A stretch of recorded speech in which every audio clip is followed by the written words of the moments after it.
দায়িত্ব পালন করার জন্য আপনারা যদি না করতে পারেন আপনাদেরকে জবাবদিহিতা দিতে হবে। আপনারা এবার জবাব দেওয়ার জন্য প্রস্তুত হন। নতুন সরকারের যত কুলাঙ্গার প্রেতাত্মারা এখন পর্যন্ত প্রশাসনকে কাজ করতে দিচ্ছে না, আমাদের সময় আমাদের ফোন ট্র্যাক করে করে খুঁজে বের করে ছাত্রদের জেলে পড়া হতো। সেই তদন্তকারী এখন কই?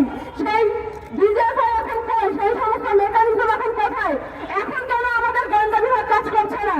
এখন কেন এভাবে ষড়যন্ত্রের আগে থেকে কোনো খবর পাওয়া যায় না? সরকারকে বলতে চাই, আপনারা প্রয়োজন মতো প্রশাসনের আগা পাশতলা নতুন করে পাল্টান, কিন্তু এই সমস্ত প্রত্যেকটি ইউনিটকে রান করান। পুলিশকে কাজ করতে হবে, ডিবিকে কাজ করতে হবে, ডিজিএফআইকে কাজ করতে হবে, আর্মিকে কাজ করতে হবে, প্রত্যেকে তার তার দায়িত্ব পালন করতে হবে। কারণ আমরা আমাদের দায়িত্ব পালন করে দেখিয়ে দিয়েছি। বাংলাদেশের মানুষ, আমরা যখন 5ই আগস্টের পরে যখন নতুন বাংলাদেশের স্বপ্ন দেখা শুরু করলাম, আমরা তখন বলেছিলাম যে বাংলাদেশের বুকে আজ থেকে মাইনরিটি শব্দটি উঠে গেল। সংখ্যাগুরু সংখ্যালঘু বলে আর কিছু থাকবে না। প্রত্যেকটি এই জুলাই বিপ্লব যতটা আবু সাইদের ছিল ততটাই হৃদয় তরুয়ার ছিল।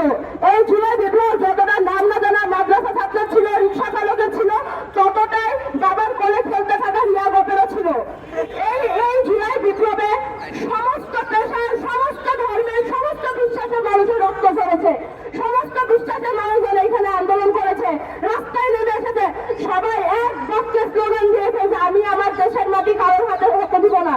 এই স্লোগানের পর, দেশের পতাকাকে এইভাবে আগ্রহ ধরার পর, বাংলাদেশের প্রত্যেকটি মানুষ ধর্ম, বর্ণ, মত, বিশ্বাস নির্বিশেষে দেশের সার্বভৌমত্বের জন্য কাজ করে যাবে।